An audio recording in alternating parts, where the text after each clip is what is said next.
If Sandrone works the way these leaks say, she is not just another DPS. She deletes an entire playstyle and replaces it with her own.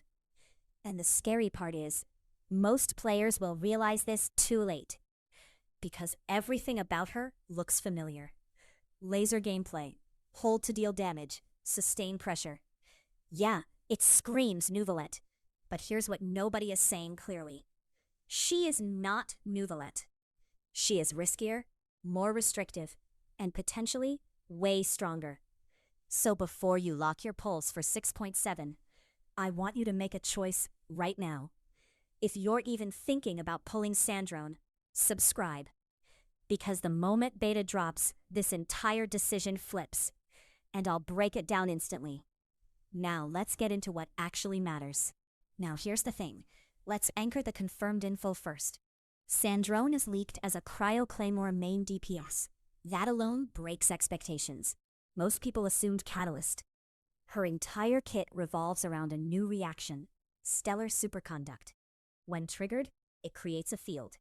Inside that field, Cryo and Electro units gain a 38% damage bonus, and special reaction damage becomes possible.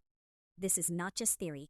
Game files already reference this system through updated constellation text tied to Diona. So the reaction is real. Now, timing-wise, 6.7 is expected around early July, and likely the final patch before Snezhnaya.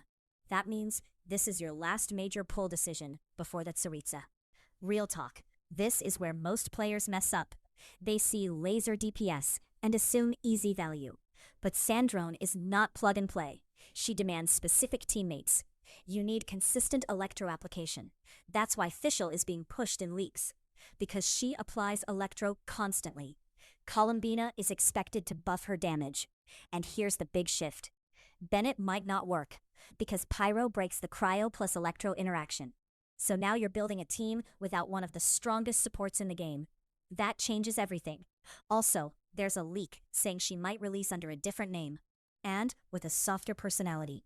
Not confirmed, but if true, that affects how people feel about pulling her. And yes, that matters. Now let's be smart about this. The kit comes from Team Lunar Mew, backed by DK2 and HXG. That's a strong combination. Multiple sources aligning increases reliability. And again, the reaction is already referenced in files, so the system exists. But numbers are everything, and we do not have final numbers yet. That's the difference between broken and underwhelming. Here's the honest truth. Sandrone is not a safe pull. She is a calculated gamble. If Stellar Superconduct is tuned high, she becomes a meta-defining DPS, possibly Neuvillette level impact. If it's tuned low, she becomes niche instantly, and you just skipped an Archon for that. That's the real risk. So yeah, Sandrone is either the future of Genshin or the biggest bait before Snezhnaya, and we are right at that decision point.